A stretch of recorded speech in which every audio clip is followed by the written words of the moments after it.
अर्जुन के धनुष का नाम गांडीव धनुष था और कर्ण के धनुष का नाम विजय धनुष था। इन दो धनुषों में महान धनुष कौन था?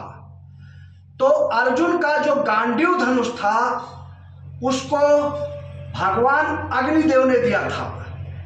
इस धनुष में इतनी महानता थी कि जिस किसी पर यह वार किया जाता था उसका वध निश्चित हो जाता था।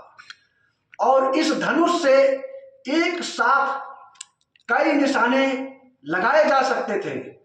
अर्जुन के तरकस में अक्षय बाण था, जो कभी भी उस तरकस से बाण समाप्त ही नहीं हो सकते थे।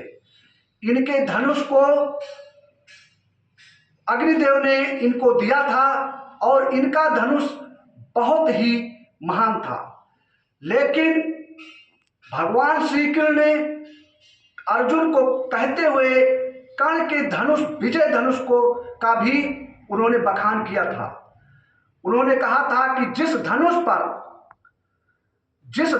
हम और हनुमान जी बैठे हों, उस धनुष को कोई थोड़ी देर के लिए पीछे कर दे तो उस धनुष की महानता तुम्हारे धनुष से कम नहीं थी।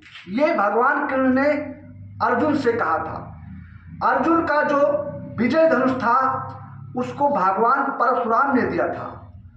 उस धनुष में इतनी महानता थी कि जिस किसी योद्धा के हाथ में उस धनुष रहता था, वो धनुष उसका वध कभी हो ही नहीं सकता था, क्योंकि उसके चारों तरफ एक अभेद किला बन जाता था जिसका भेदन नहीं हो सकता था। भगवान परशुराम ने जो दिया था कर्ण को धनुष, वो महान शक्तिशाली धनुष था। अर्जुन ने कर्ण का वध तभी कर पाया जब उनका पहिया गड्ढे में धंस गया और कर्ण ने अपने धनुष और बाण को उतार करके रथ पर रख दिया। तभी अर्जुन ने अपने गांडीव से कर्ण का वध किया था। तो इन दो धनुषों में दोनों ही धनुष महान और समान हैं, कोई अंतर इन दो धनुषों में नहीं है। अर्जुन के धनुष का नाम गांडीव था, जिसे भगवान अग्निदेव ने दिया था, और कर्ण के धनुष का नाम विजय धनुष था, जिसे भगवान परशुराम ने दिया था।